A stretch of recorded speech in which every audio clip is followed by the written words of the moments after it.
My heart's pounding, hands shaking as I see Jessica with Ryan on our couch. Shock hits hard, her lies unravel fast. She stammers, "He's just a friend." But I'm done. Confusion clouds me. I turn away, mid-breath, reeling. It all started weeks ago, with that first hint something was off. I'm Mike, 38, and married to Jessica for 10 years now. Life's been pretty standard, or at least I thought so until recently. I work construction, long days swinging hammers, hauling lumber, the usual. Jessica's in retail, managing a clothing store at the mall. Nothing glamorous, just steady jobs that pay the bills. We've got this routine down. I'm up at 6, gulping coffee while she's still snoring. She's out the door by 8, and I'm usually home by 5, dusty and beat. Most nights, we'd cook something simple, spaghetti or burgers, then crash on the couch with Netflix. Maybe a beer for me, wine for her. I figured we were solid. Not some fairy tale romance, but a decent life, you know? Built on trust, or so I thought. Jessica's always had this edge to her, though. She's quick with a jab if I mess up, like forgetting to take out the trash or leaving my boots by the door. "Come on, Mike, get it together," she'd say, half laughing, half annoyed. I'd shrug it off. That's just her, I told myself. She's got a sharp tongue, but it's not a big deal. Lately, though, she's been different. Distant. Snappier than usual. She's on her phone all the time, scrolling, texting, smirking at something I'm not in on. "Who's that?" I'd ask, casual-like, and she'd snap it shut. "Work stuff," she'd say, or, "Just Sarah from the store." I didn't push. Didn't want the argument. Figured she was stressed. Retail's rough, especially around the holidays. I let it slide. But it's more than that now. Looking back, the signs were there, poking at me like pebbles in my shoe. She started dressing up more for work, fancy blouses, extra makeup, not her usual jeans and tee vibe. "New dress code," she said once when I raised an eyebrow. "Okay, sure." Then there's the late nights. She'd roll in after her shift, claiming they had to redo the displays, or count inventory twice. Her store closes at 9, but she'd show up at 10, 11 sometimes, hair a little messy, eyes dodging mine. I'd ask how her day was, and she'd toss out some vague answer. "Oh, you know, busy," before disappearing to shower. I didn't grill her. Maybe I should've, but I trusted her. 10 years, man. You don't expect your wife to start acting like a stranger. Still, I wasn't blind. Little things kept piling up. Like how she'd get cagey if I got too close to her phone. One time, it buzzed on the counter while she was in the bathroom, and I glanced over, habit, not spying. She bolted out, towel half on, and snatched it up like it was a winning lottery ticket. "Don't touch my stuff," she snapped, sharper than usual. I held my hands up, backed off. "Chill, Jess, just checking the time." She didn't laugh it off like she used to. That stuck with me. Made me wonder what she was hiding. But I'd shake it off, tell myself I was paranoid. Marriage isn't perfect, right? People get weird sometimes. Then there was last Friday. She came home way past midnight, 1 a.m., maybe later. I'd been up, half watching some dumb action flick, waiting for her. Door creaks open, and she strolls in, tossing her bag on the table like it's no big deal. "Where you been?" I asked, keeping it light. "Out with coworkers," she said, not even looking at me. "Grabbed drinks after closing." Her voice was too quick, too rehearsed. I nodded, but then I caught it, this faint whiff as she brushed past me. Floral, sweet, kinda cheap, not her usual vanilla body spray. "New perfume?" I said, testing her. She froze for half a second, then laughed. "Yeah, sampled something at work. You like it?" She didn't wait for my answer, just headed upstairs. I sat there, movie still droning, that scent lingering in my nose. It wasn't right. Didn't fit. My gut twisted a little, this quiet nag I couldn't shake. Something was off, and for the first time, I didn't just brush it away. It stuck like a splinter under my skin, and I knew I couldn't ignore it much longer. So, that night with the weird perfume smell stuck with me. I'm Mike, still trying to figure out what's up with Jessica, my wife of 10 years. Things haven't felt right since then, and it's like I've started seeing her differently. She's always been a little slippery with the truth, exaggerating stories, dodging questions, but now it's constant. Every day, there's something off, and I can't unsee it anymore. I don't say much, just watch, letting the pieces stack up in my head. It's like I'm living with a puzzle I didn't sign up to solve. She's been leaving earlier lately. Used to be 8 sharp, but now she's out by 7, sometimes sooner. Opening shift, she says, tossing it out like it's nothing. But her store doesn't open till 10. I know that from dropping her off once when her car was in the shop. I don't call her on it though. Just nod, sip my coffee, and let her go. Then there's the late nights, way more than before. She'll text me around 9 saying, "Stuck late, inventory's a mess." But she's not home till 11 or midnight. Her hair's always a little tousled, like she's been somewhere breezy, not stuck in a stockroom. I ask how it went, and she's all vague.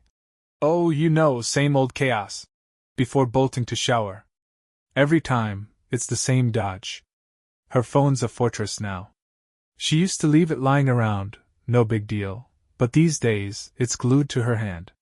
If it buzzes and I'm close, she jumps like I'm about to snatch it. One night we're on the couch, some cooking show droning in the background, and it lights up on the armrest. I don't even move, just glance over, and she grabs it so fast you'd think it was on fire. "Work again?" I say, keeping my tone flat. "Yeah, Sarah's freaking out about schedules," she mutters, thumbs flying as she texts back. "Sarah, huh?" Same excuse, different day. I don't buy it, but I don't push. Not yet. Then there's her look. She's always been pretty, dark hair, sharp eyes, but now she's putting in extra effort. Heavy mascara, lipstick that's too red for folding shirts at a mall store. She's got these new outfits too, tight tops, skirts I've never seen before. Dress code stricter now. She told me when I asked about a silky blouse one morning. I raised an eyebrow, and she laughed it off. "What, I can't look nice?" "Sure, Jess, but for who?" I keep that thought to myself. Meanwhile, her car's racking up miles. I borrowed it once to grab lumber, and the odometer caught my eye, 300 miles more than last week. Her job's 5 minutes away. Even with errands, that's insane. I mention it over dinner. "You driving to Canada or something?" And she shrugs. "Been running around for work." Right. Another piece that doesn't fit. I start digging, quiet-like.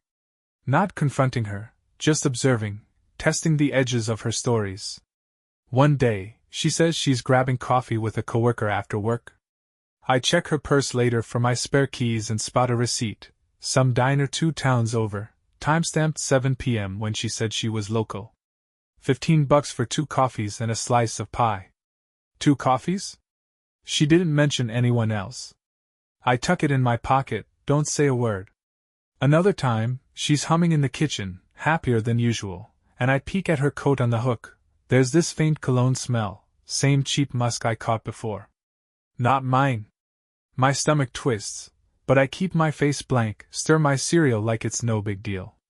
It's piling up now, her lies, her weird habits. She's still playing normal, chattering about her day like I'm clueless, but it's hollow. I catch her in little slips too. She'll say she was at the mall all day, then mention a crazy traffic jam. That doesn't match, our town's dead quiet on weekdays. Or she'll talk about a sale at work, but the dates don't line up with the store's ads I saw online. I don't call her out. Just nod, file it away. My head's spinning though. Our life, dinners, movie nights, all that, feels like a blurry snapshot fading out. I'm sleeping worse, staring at the ceiling while she snores, wondering who she's texting, where she's been. Suspicions gnawing at me, this heavy weight I can't shake. I don't have proof yet, but I know she's hiding something big. And the more I watch, the less I recognize the woman I married. Saturday rolls around, and my truck's still at the shop, alternators fried. Jessica's working again, some extra shift she mentioned offhand, so I snag her car keys to run an errand. Need to grab some tools from a buddy across town.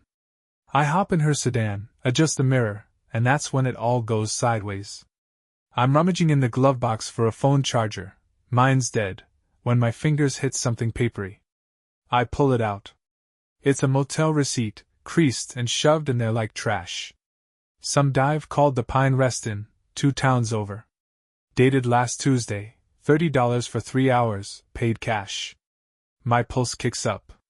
She told me she was at a staff meeting that night, home by 10.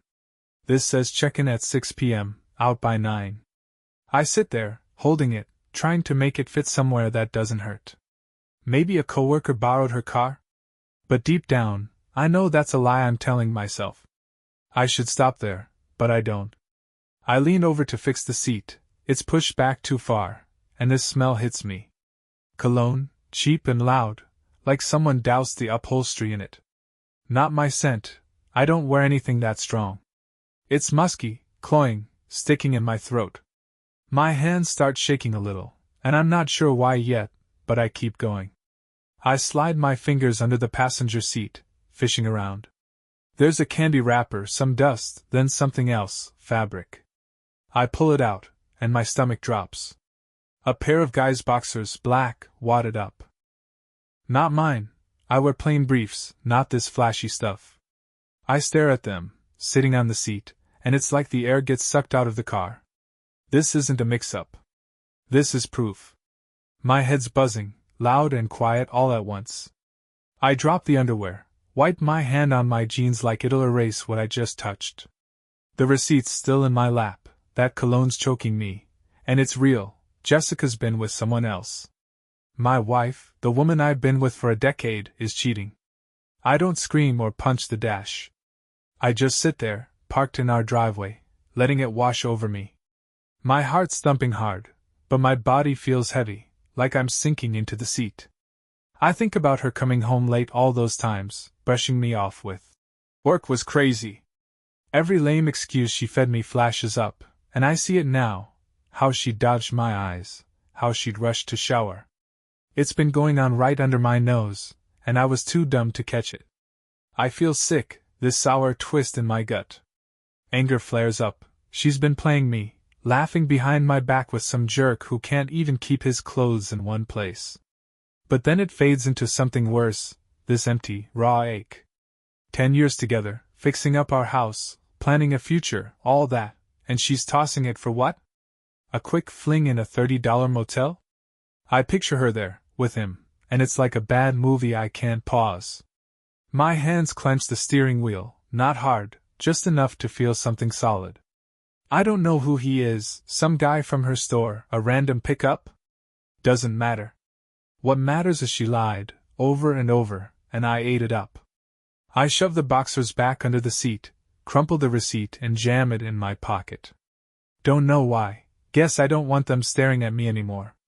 The car feels wrong now, like it's not ours anymore, just hers and his. I sit there as the sun dips, shadows creeping over the windshield, and I'm alone with it. No yelling, no tears, just this heavy quiet. My mind's a mess, bouncing between rage and disbelief. How long's this been going on? How many nights was I here, cooking dinner, while she was there, with him? I trusted her, built everything on that, and it's gone now, shredded by what's in this car. I don't call her, don't text. What's the point? She'd just lie again, and I'm too tired for that game. I lean back, close my eyes, and try to breathe through it. My world's flipped upside down, and I'm stuck in this moment, wrestling with the truth. She's out there, probably still with him, thinking I'm clueless. She'll come home later, act normal, but I know now. I've got the evidence, and it's killing me silently. I don't know what's next, just that nothing's the same anymore. Jessica comes home that night, breezing through the door like the world's still normal. I'm sprawled on the couch, TV flickering some late-night infomercial I'm not watching. The motel receipts in my pocket, the cologne still in my nose, those boxers haunting me from the car. She drops her purse, starts chattering. Oh man, work was a zoo. This lady flipped out over a coupon. Her tone's light, practiced, like she's auditioning for a sitcom. I don't respond, just stare at the screen. She doesn't notice. Keeps going, tossing out details about her day that sound rehearsed. I know it's all fake now. Every word's a brick in the wall she's built around her secrets. I don't care enough to knock it down. She plops next to me, pulls out her phone, starts scrolling. Smirking at something, probably him, the guy she's been sneaking around with. I don't ask. Don't want her to spin another story I'll have to pretend to believe. My chest tight, but I keep it locked inside. No point in a blowout, she'd just lie more, and I'm past that. I mumble something about being tired, grab a pillow, and settle in on the couch. Been sleeping here since I found the stuff in her car. Told her it's my back acting up, she bought it, didn't blink. Good. I can't stomach the thought of lying next to her, smelling that floral junk she's picked up somewhere else. Days start sliding by, all the same. She keeps up the act, morning coffee. See ya later, babe. Like we're still a team. But I'm out. Emotionally, I'm gone. She'll head off early, claiming inventory prep. And I don't even nod anymore. Just sip my coffee, watch her go. Nights, she's late, 11, midnight, waltzing in with excuses. Boss kept us forever. She says one time, hair must, that faint scent trailing her again. I don't look up from my phone. Let her talk.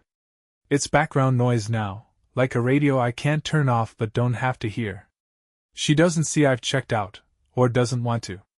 Either way, I'm done playing along. I start shifting things. Subtle, quiet. Work's my lifeline now. I take extra shifts, stay late hauling lumber, anything to stay out of that house. Grab dinner alone, greasy burgers at some diner, just me and my thoughts. She doesn't ask why I'm not around much. Probably likes it, gives her more room to do whatever she's doing. I don't care anymore. Found an old gym bag in the closet, started tossing stuff in when she's out, socks, shirts, a couple tools I can't leave behind. Not packing to go yet, just preparing. Looked up apartments online too, cheap ones, nothing fancy. Enough for me and a couch, maybe a dog someday. Something clean, away from her mess. She keeps pretending, oblivious or just arrogant. One night she's humming in the kitchen, making toast, acting like everything's golden. How's your day? She tosses out, all casual. Fine. I say, flat, not looking up from my laptop. She doesn't push, never does when I'm short. Probably thinks I'm just grumpy, not that I'm halfway out the door in my head. I catch that cologne smell again, faint on her jacket hanging by the door. Doesn't even faze me now, just another nail in the coffin. She's still lying, still running around, and I'm letting her think she's winning. It's easier that way while I figure my next move. The hurt's still there, simmering low. Sometimes I'll sit on the couch after she's gone to bed, staring at the ceiling, and it hits me, 10 years trashed. I gave her everything, my time, my trust, and she turned it into this. But the anger's fading, replaced by this cold resolve. I don't want revenge, don't want a fight. Just want out. I'm building a wall, brick by brick, shutting her out of me. She doesn't see it, too wrapped up in her own game. One morning, she's rushing out, says, "Late meeting tonight, don't wait up." I just grunt.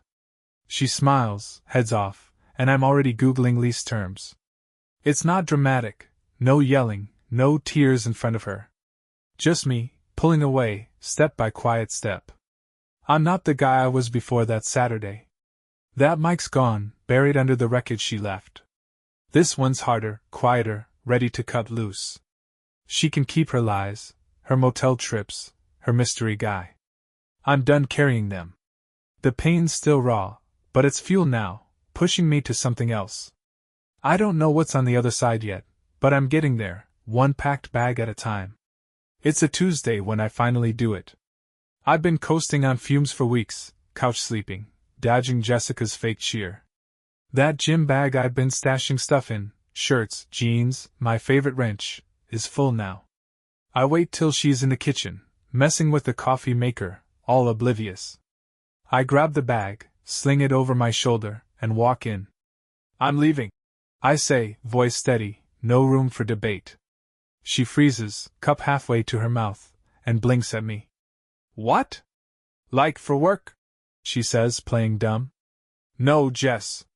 For good. It's over. I don't yell, don't explain, just drop it and let it sit there. Her face shifts, but not much, no tears, no panic. Just this little frown, like I'm mildly inconveniencing her. She sets the cup down, leans on the counter. Is this about me working late? I told you, it's been crazy. I cut her off with a look. Save it. I know what's up. That's all I give her. No point in dragging out the motel receipt, the cologne, those boxers. She knows I know, even if she won't admit it. She mutters something. You're overreacting. But it's weak, half-hearted. I don't bite. Just turn, grab my keys, and head for the door. She doesn't follow, doesn't call after me. Just lets me go, like I'm an old shirt she's tired of. Fine by me. I'm not here for her drama anymore. I toss the bag in my truck, picked it up from the shop yesterday, and drive off. The house shrinks in the rearview, this little box of lies I'm done with. My hands are steady on the wheel, but my gut's a mess, relief, fear, all tangled up. 10 years with her, gone in 10 seconds. I crash at my buddy Tom's place, he's got a spare room, no questions asked. That night, I'm on his lumpy couch, staring at the ceiling, and it's sinking in. I'm out. Free maybe, but it doesn't feel clean yet. It's raw, like a scab just starting to form. Jessica's still in my head, her smirks, her excuses, but they're fading, losing their grip. She doesn't call, doesn't text. Next day, Tom says she dropped my mail off at his porch, no note, just a stack of bills and junk. Typical. She's not fighting for me, not begging me back. Maybe she's relieved too, free to run around without sneaking. I don't care what she's doing now, her reaction's a footnote, not my story anymore. I spend the day sorting my next move, found a cheap apartment online, 1 bedroom, nothing fancy. Sign the lease tomorrow. It's a blank slate, and that's all I need. Driving to Tom's that night, I pass our old street, don't stop, don't look. The ache's still there, dull but real. I think about the good stuff we had, early days, road trips, laughing over dumb movies. But it's buried under her betrayal, all those months she played me. I'm not mad anymore, not like before.